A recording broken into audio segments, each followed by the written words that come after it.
Thank you for joining. If you're watching this video on YouTube, we encourage you to watch more. We'd love to have you study with us anytime. We're Cyber Church of Christ.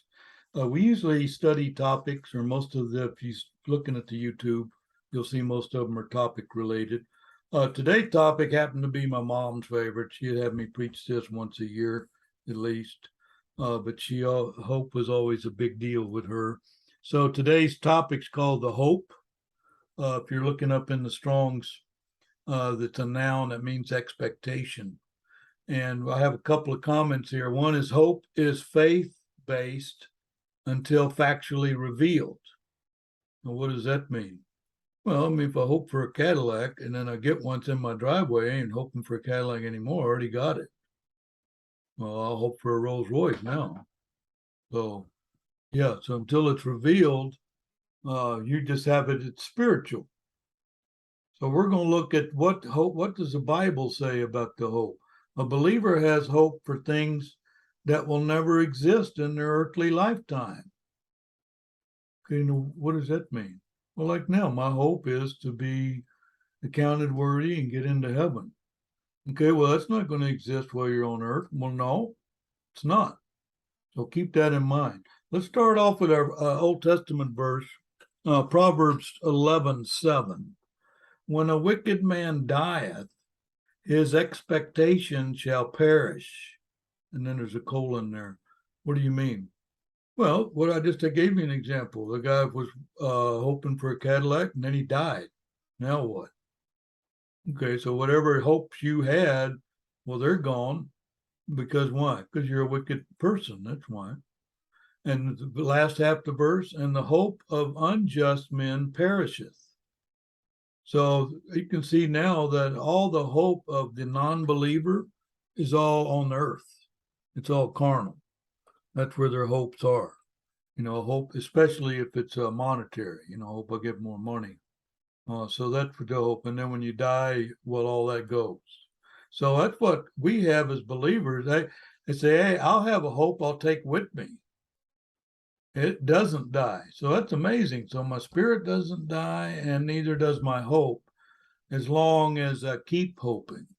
Colossians 1:5, for the hope which is laid up for you in heaven, whereof ye heard before in the word of truth of the gospel. Okay, well, let's look at that a minute. Hope laid up for you. Okay, so I've already got what I'm hoping for is already there. Yeah, because it says laid up. Laid is past tense. Oh, so there's already a spot for me in heaven. Yeah, that's where your hope is. The hope is what's laid up for you in heaven. So somebody's done that for me. So I'm not going to be building anything, have my own habit, none of that. Actually, Jesus says, "Oh, my Father's house, many mansions." And I'll go up prepare a place for you. Oh, so you're the one laying it up in heaven. Yeah. So what we have is our hope is actually up there waiting on us. It's also ties in with the inheritance. That would be, you can still use this verse in the topic of inheritance, because we're going to inherit eternal life. Okay, let's look at 1 Peter 1:20 and 21. Who by him do believe in God, that raised him up from the dead and gave him glory, that your faith and hope might be in God. I usually underline might, and I usually underline may, because you have to realize there's people that think they're already saved. And I go, well, if you're already saved, then there is no may be saved. There is no might be saved. You already judged yourself. Most people don't realize when they say I'm saved that they've actually taken the high priest's job of the judge themselves, say, yep, did some bad thing, but I'll get in. And then I'm saved because I read a scripture that said, if I believe, they'll be saved, so I'm saved. Okay, well then Jesus doesn't need to judge you. Then you already judge yourself. So you'll see here, like Cyber Church of Christ, we already know who the judge is. We don't judge ourselves. We'll say we might be saved, we want to be saved, and we it's not a struggle every day, other than the fact that the day's full of evil. All right, let's look at the next verse here. We're going to look at 1 Thessalonians 5:8. 1 Thessalonians 5:8. But let us who are of the day, there's a comma there. What does that mean? Let us who are of the day. Okay, well, the day exists on planet Earth. Yeah. So you're the human being that's on planet Earth. You are called of the day, because what does the Father promise you? No tomorrow, he promises you now. All you have actually is a thing called now. All there is the present. So we are of the day. And then there's commandments with it. Be sober, which is usually means spiritually, means in the truth, always speaking the truth. Putting on the breastplate of faith and love, and for a helmet, the hope of salvation. Okay, well, just mention that. So what's in my head? That's what this helmet is. What do you have on your head? What I have is hope. What are you hoping for? Salvation. And how is this salvation going to occur? Because I want to be judged in the end by Jesus.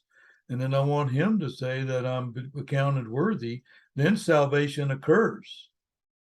Oh, yeah. So I'm going to hope for that and keep that hope and hold on to it. So for a helmet, always keeping the helmet means that's where I'm thinking. I'm thinking about my salvation. That's where the hope is. All right, let's look at 1 Peter 3:15. But sanctify the Lord God in your hearts. Excuse me here. Sanctify the Lord God in your hearts, and be ready always to give an answer to every man that asketh you. Or I'm having mouse problems here. To sanctify the Lord God in your hearts, and be ready to give an answer to every man that asketh you a reason of the hope that is in you with meekness and fear. Okay, well, that's interesting. Yeah, because we actually bring this up in our studies a lot. Sanctify the Lord God in your hearts. Okay, be ready always to give an answer to every man. Well, no, I'll just answer to the brethren, because we're going to be talking scripture. Well, no, that's not what this verse says. No, your common man, he or she out there in the world, they're going to ask you a Bible question, and now you got a commandment. What's the commandment? Be ready to give an answer. Well, how am I going to know the answer? I'd have to study Bible and know what their question is, and then tell them where to look it up. Yeah. So this verse goes with studying the Bible. How else are you going to give an answer? Yeah. So let's look at this. But sanctify the Lord God in your hearts, and be ready always to give an answer to every man that asketh you a reason of the hope that is in you with meekness and fear. So now, not only does he tell me what, hey, you're supposed to answer that guy's Bible question. When she asked you that question, you're supposed to give it. Okay, well, how am I going to do that? I'm going to say, hey, you're wrong. Here's what. No, meekness and fear. You meekly show them and give them the answer. So here's a verse where it not only gives you the commandment, it tells you how to do the commandment. I have the what and the how both in there. Anyway, why would you be asking me about the hope that's in me? Somehow they must have, by talking to you or revealed or something, say, well, this person must know some Bible. I'm going to ask them a question. Just the fact that how I live my life and who I am and all, they're going to know I have a hope of some kind. Yeah, they're asking you the reason why do you have that hope? Okay, well, that's interesting. Let's look at John 3:3, next verse here, and it's about the hope. And every man that hath this hope purifieth himself, even as he is pure.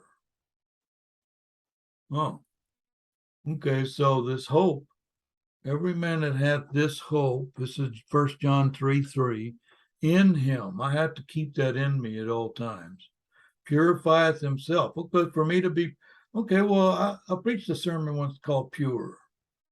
Yeah, and this verse is in there. Yeah, well, most verses have more than one topic in them. This topic's the hope, but I hear I'm seeing pure in here. So how do you purify yourself? with hope. Yeah, you got hope in you. I mean, your common man in that previous verse, he saw that there was hope in you, he or she. And what happened? They asked you a Bible question. And we'll know what's the reason you have this hope in you. And then this hope is actually purifying us. Yeah, so that's a pretty strong scripture. All right, let's look at Hebrews 3:6. But Christ, as a son over his own house, semicolon, whose house are we? Okay, well, let me stop there halfway. Christ is a son over his own. What is his house? I thought Christ lived. Christ means the anointed. And he said, I'm sitting on the right hand of power. He's at the throne, sitting next to our Father. And so what house are you talking about? Oh, well, this is the spiritual house on planet Earth. He's got it measured. He said it was north, south, east, and west. Oh, so every human on planet Earth. Well, yeah, except that it's called the household of faith, the house, and the house is one of the names of the church. So we even have a list. We studied this one time. We have a list of the pronouns for the church. And one of them on there is the house. And it's the house that Christ built. He's over the house. Guess where we live? Spiritually, we live in Christ's house. While we're here now, once we get leave this planet and we're on our waiting place and then get judged, then we have his house he built for us in heaven. And he'll be over that. So whose house are we? If we got the big if in here, if we hold fast the confidence and the rejoicing of the hope firm until the end. Well, hey, not only do you have hope, you better hold on. It's like your fingertips on a cliff. You better hold on for dear life. You hold on firm all the way till the end. Yeah, hold fast. That's what it says. Hold fast what? Confidence. So your hope is built on confidence. Yeah, I'm confident all the Bible's true. I'm confident Jesus came. I'm confident he's going to judge me in the end. And guess what? I want to have hope firm till the end to keep this confidence. Actually, it's a commandment. So we're in the house. That's pretty interesting. So let's look at the note here at the end. The hope is a church commandment. The hope is a church commandment. Also, the hope is the believer's commandment. So since I had Hebrews 3:6, that Christ was son over his own house, well, now he's saying, hey, since you're in the house, you know what? You have a commandment to have hope. And this hope is so strong and so good that actually common man's going to ask you a Bible question. And so there was hope that lies within you. Why does he give me the commandment to be ready to give an answer? Because someone may see the hope in you and have a question for you. Okay. Anyway, that's today's lesson. It's the hope. I hope that you actually join us and you can see what this hope is all about. We're not hoping for the Cadillac. We're hoping for a successful judgment and what's called salvation, as we mentioned today. Anyway, I hope you got something out of today's lesson and that you'll watch more of them. And more than that, we'd love to have you join us. We're the Cyber Church of Christ.